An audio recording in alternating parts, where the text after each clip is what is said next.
If you're a parent who's struggling with knee pain and you can't run anymore, follow this video. I'm going to show you how to go from knee pain when you run to feeling great and getting back out there and being able to run freely again.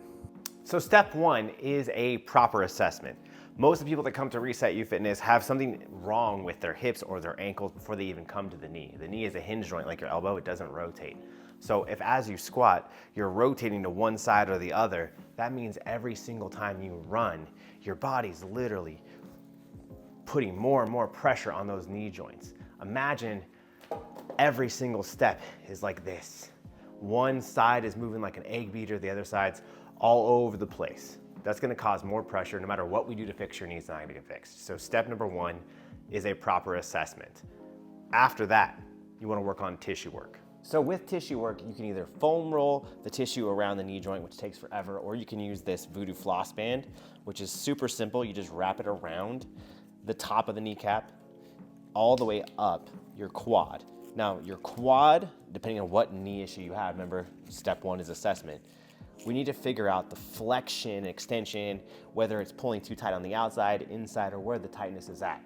Once you've got this taken care of, the next step is to go through mobility. So I'm gonna work on releasing my quad, just like so. And as I'm doing this with the voodoo band, it's also releasing my hamstring, my IT band, all the stiffness there, and giving my body new blood flow and new synovial fluid. So it's healing the joint faster, and you're gonna feel immediate relief afterwards. The next area you wanna do tissue work on, obviously, is the calf and ankle joint. So the calf and popliteus and all these interconnections in between the back of the knee, you wanna release those two as well. Also release the tibialis in the front and work on your ankle mobility. Almost like 95% of people that come to ResetU have ankle mobility issues, so you probably have an ankle mobility issue. I would work this ankle mobilizer, moving the knee and shin back and forth, and then do a calf raise of some sort, a downward dog, calf raise, hold, and then release and stretch to create a elongated Achilles tendon and floss the tissue in the back of the knee. Once you've done that, we gotta focus on strengthening the actual knee joint.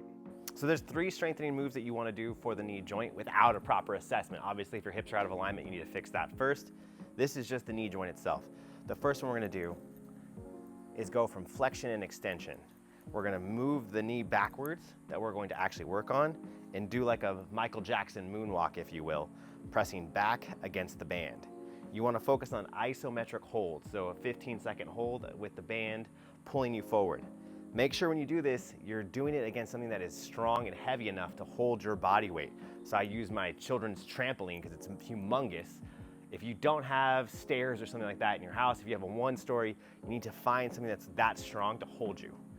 After this, we're going to move to a Spanish squat and work on the quad and strengthening the quad. For this movement, you're gonna band both knees, get enough tension that you can feel the band allowing you to sit back into a squat. So I'm gonna sit back into this squat, and this one is an isometric hold. You would hold this for as long as you possibly can, like a wall sit. So we're talking 60 seconds, 90 seconds, whatever you can, hold it there. And then lastly, we need to work on hip strengthening. So in other videos, you might see a hip airplane. What we're gonna do is just a simple hip hinge because most people can't do a hip airplane without the wall. And we're gonna focus on that. So I'm gonna put all my weight shifted on the knee that I'm working, my right knee, slightly bend the knee, hinge down, hold, another isometric hold, come down to the knee, then come up. You wanna focus on the pressure you're putting through your foot.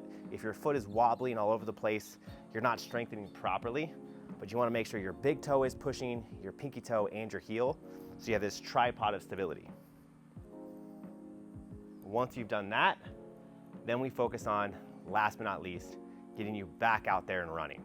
Now remember, the last step is to go out and actually run, but your endurance will increase faster, your muscle strength will increase faster than your actual tendon strength. So whatever's going on in your knee, whether it's meniscus pain, patella tendonitis, whatever it is, it will take longer to get back on track than your muscles and your endurance. So start slowly, maybe a half mile to begin with, then a mile. Then you can finally go on your long runs if there's no pain.